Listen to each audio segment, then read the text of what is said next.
Ayer tuve una clase de mis primeras clases de la maestría de diseño y comunicación visual que estoy empezando a estudiar aquí en la FES Acatlán, creo que es Naucalpan. El chiste es que después de un largo proceso de inscripción, por fin quedó todo y entonces ya entré y entonces está muy chido. Ayer una de mis primeras clases fue con una maestra que me hizo explotar la cabeza rápidamente en cuestión de media hora.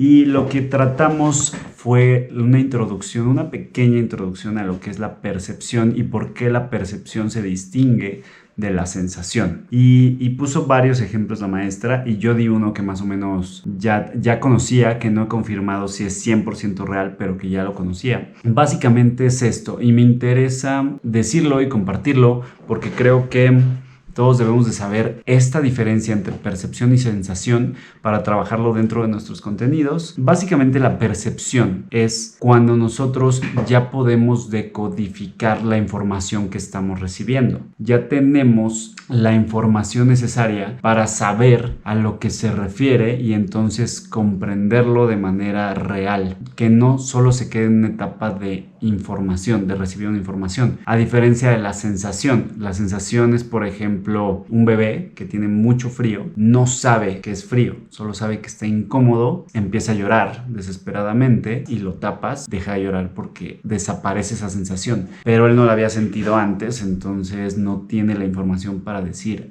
ok, es frío. Conforme vamos creciendo y aprendiendo, ya tenemos esta información y entonces ya sabemos qué hacer respecto a la información que estamos recibiendo. ¿Me explico? No sé si suena muy confuso, pero ya di un pequeño ejemplo y voy a dar otro, que fue con el ejemplo que yo le dije a la maestra ayer así de, pues yo conocí esta historia y creo que es por esto que sucedió. La historia es cuando llegaron a colonizar los españoles a América. Muchas veces y en muchos libros se supone porque lo vi en un video, no confirmé las fuentes, que ellos no lograron prevenirse, los indígenas americanos no lograron prevenirse de la llegada de los españoles porque no podían ver los barcos. O sea, literal, aunque los barcos eran enormes, ellos no los podían ver porque nunca en su vida habían visto un barco. Entonces su cerebro recibía esa información pero no la decodificaba y no le daba un sentido, y por eso fue que ellos describen la llegada de los españoles como una especie de dioses, porque únicamente los vieron ya que los tenían enfrente, unos hombres con armadura, blancos, arriba de un caballo, que habían llegado en unas naves extrañas, ¿no? Pero que en ese momento ellos no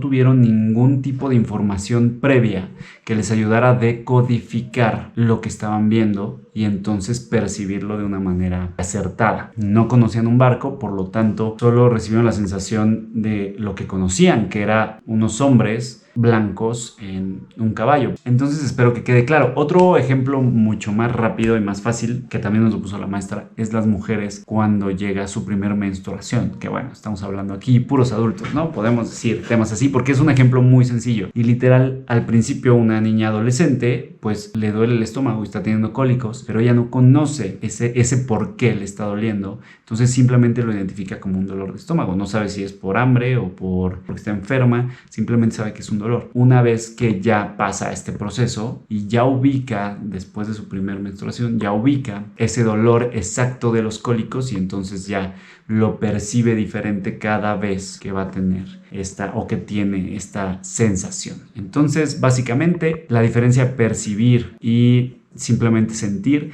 es que podemos lograr decodificar esa información y asimilarla de manera correcta.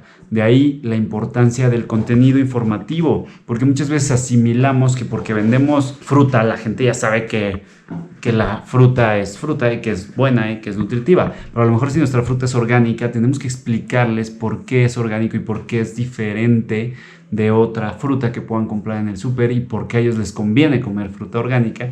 Y entonces al informarlos de eso, en el momento que ya tú hagas el anuncio de tu fruta, ya van a saber decodificar eso y entonces recibirlo de la manera correcta y probablemente tomar tu oferta. Por lo tanto, es muy importante el contenido informativo y de manera fácil para el usuario.